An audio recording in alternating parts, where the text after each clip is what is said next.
Hola, ¿qué tal? Muy buenas tardes. Bueno, pues aquí estoy otra vez con vosotros. En esta ocasión lo que me trae es que recientemente la Secretaría de la Comisión ha hecho públicos las sanciones y los requerimientos formulados durante el año 2018. Sabéis que esto antes no se ha hecho nunca y es la primera vez que se hacen públicos, aunque sea de forma anónima, cuáles han sido las sanciones y cuáles han sido los requerimientos que se han formulado a los sujetos obligados. Esto viene motivado porque la cuarta directiva así lo estableció y nosotros lo hemos incorporado en nuestro ordenamiento jurídico con la modificación de la ley de septiembre de 2018. Por tanto, con estos datos podemos saber y tener un conocimiento de qué sectores, qué entidades han sido las sancionadas y por qué importes y sobre todo qué tipo de incumplimientos son los que más se sancionan y cuáles se van considerando más graves y por tanto podemos ver a cuáles se les está dando una mayor exigencia, cuáles son los mayores importes que se están realizando. Quiero analizar un poco los datos que el cuadro que ha publicado la Secretaría de la Comisión nos indica.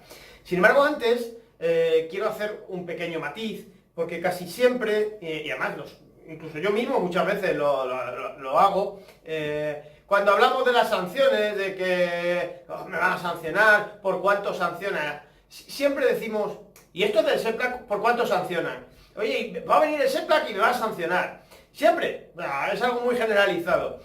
A veces lo decimos, los profesionales que nos dedicamos a esto, pues por inercia, porque estamos ya muy habituados a utilizar sobre todo el concepto SEPLAC y nos viene por defecto, y en otros casos pues se hace porque realmente no se tiene la distinción real de cuál es la función del SEPLAC y cuál es la función del Tesoro. Yo no voy a entrar a explicaros hoy cuáles son exactamente las funciones del Tesoro como Secretaría de la Comisión y cuáles son las funciones del Servicio Ejecutivo. Pero sí quiero matizar, ya que hoy voy a hablar de las sanciones y de los requerimientos, qué nivel o qué protagonismo tiene cada uno de estos órganos en esta materia. Por lo tanto, os puedo decir que cuando se recibe una sanción o un procedimiento sancionador, no es el SEPLAC el que instruye ese procedimiento, sino que es el Tesoro, la Secretaría de la Comisión, que tiene la función de instruir el procedimiento sancionador e incluso, una vez que ha finalizado la instrucción, proponer al Comité Permanente la resolución correspondiente. Además, es el encargado de tramitar, solo tramitar, es decir, comunicar a los sujetos obligados y recibir la respuesta de aquellos requerimientos que determine el Comité Permanente. Y lo determina el Comité Permanente en función de lo que le propone o le sugiere los supervisores, principalmente el SEPLAC. ¿Que el SEPLAC qué es lo que hace? En el ámbito sancionador, el SEPLAC no tiene funciones. Lo que hace es inspeccionar el cumplimiento de la normativa por parte de los sujetos obligados y una vez que los inspecciona, emite un informe que traslada a la Secretaría de la Comisión para que proceda o no a incoar el procedimiento sancionador. Y en cuanto a los requerimientos, pues sí, en este caso, propone al Comité Permanente, a determinados sujetos obligados, requerimientos para solventar deficiencias que se hayan podido detectar respecto de cualquiera de los incumplimientos o de las obligaciones de la normativa. Bien, pues no sanciona el SEPLAC, no le echéis siempre la culpa al SEPLAC, que tendrá su parque de responsabilidades en muchas cosas, pero no en el ámbito de determinar la cuantía de la sanción, la gravedad de las mismas, no, todo eso corresponde al Tesoro, a la Secretaría de la Comisión, ¿vale? Bien, pues puesto esto, vamos a analizar un poco cuáles han sido las conclusiones que saco del cuadro publicado por la Secretaría de la Comisión. Podréis tener enlazado a este vídeo el documento, ¿no? Tendréis el enlace para que podáis consultarlo y verlo con más detalle, esto que yo os voy a contar de una manera un tanto breve. El primer cuadro que he preparado es, oye, ¿qué tipo de entidades son las que han sido sancionadas en mayor número? ¿Lo veis? O sea, hay dos grupos de entidades que son las más sancionadas. Por una parte, 9 sanciones han ido dirigidas a entidades de crédito y 8 sanciones a despachos de abogados.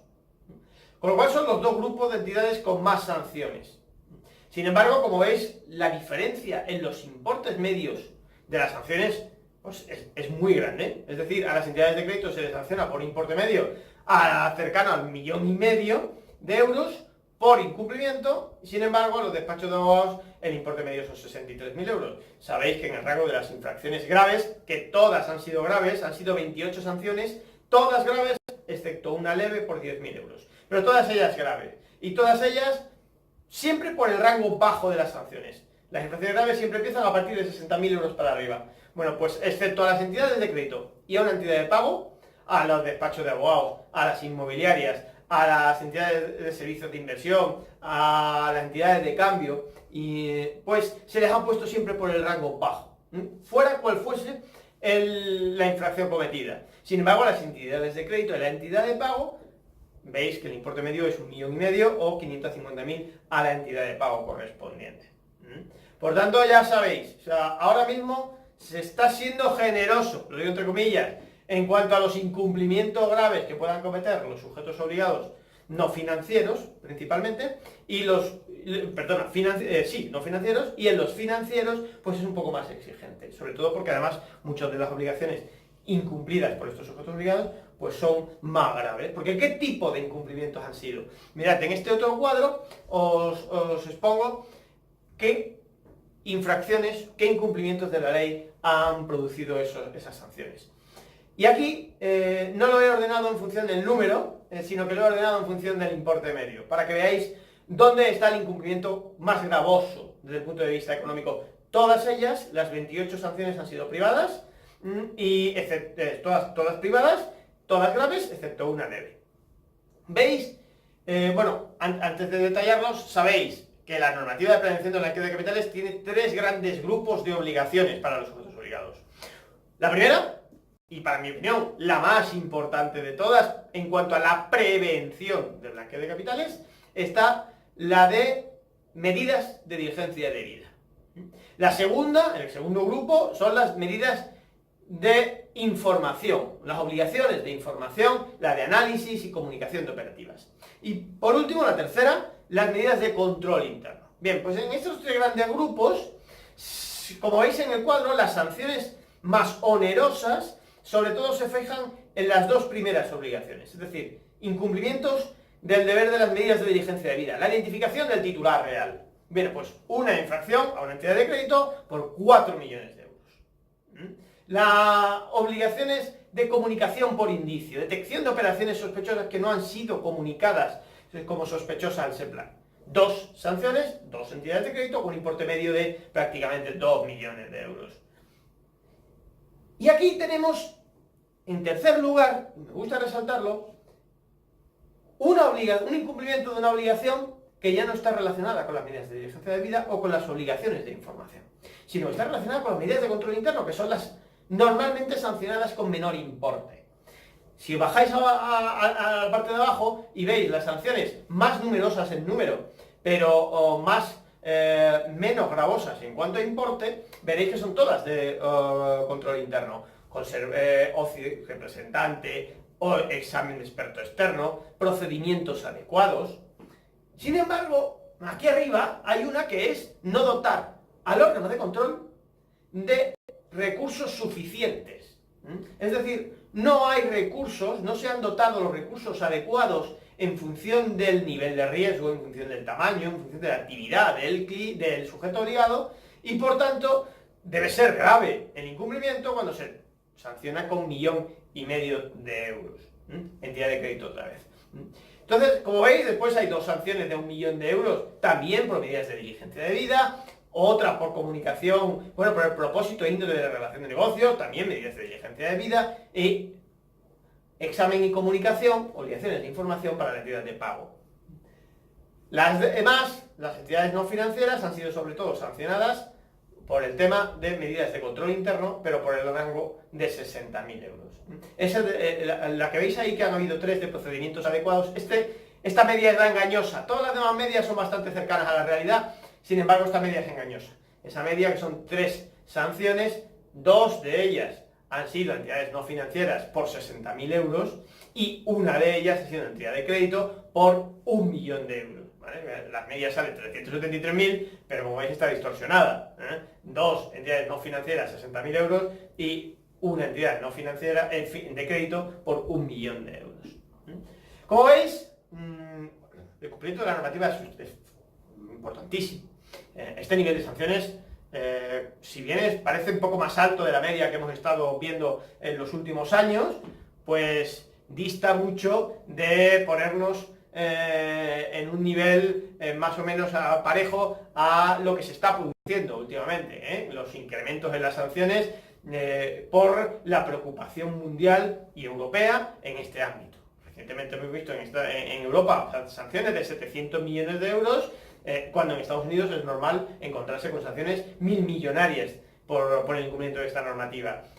Oye, pues parece ser que se están poniendo sanciones ya más millonarias. Estamos hablando de 6, 7, 8 sanciones millonarias recientemente. Lo que nos lleva a tener precaución. Y sobre todo, fundamental, para evitar sanciones pequeñas, las cuestiones formales es importantísimo tenerlas bien presentes y bien cuidadas. Para evitar sanciones graves son fundamentales las correctas aplicaciones de las medidas de diligencia debida y las obligaciones de información. En eso no podemos fallar, porque el fallo en no tener un representante le puede costar 60.000 euros. El fallo en no tener sistemas que controlen y detecten comportamientos sospechosos, o no aplicar medidas de diligencia desconociendo el propósito de la relación de negocios, teniendo un desconocimiento de nuestro cliente, o no aplicando la identificación del titular real, aparte de los riesgos que eso conlleva desde el punto de vista reputacional y penal, tenemos aquí unos riesgos legales que cada vez van a seguir siendo mayores. En el ámbito de los requerimientos, que no sanciones, se han producido 15, 10 de ellos, todos relativos a formación, derivado de las inspecciones de alcance limitado que hizo el SEPLAC durante el año 2017. Y sobre eso pues se han remitido 10 requerimientos de información, 10 requerimientos a determinados sujetos obligados de todos los sectores. Y después ha habido otros 5 relacionados con entidades de cambio y de pago, pero ya desde el punto de vista del cumplimiento de la identificación de los clientes, de la conservación de las boletas y demás. Pero sobre todo han sido temas de formación. Bueno, pues con esto espero haberos dado un resumen, unas conclusiones del nuevo documento que nos ha presentado la Secretaría de la Comisión, que ojalá se vuelva a seguir produciendo y sea mucho más frecuente y podamos los sujetos obligados utilizar esta información a la hora de determinar nuestros riesgos y dotar los recursos necesarios para el cumplimiento de la normativa. Bueno, muchas gracias y nos vemos en el próximo vídeo.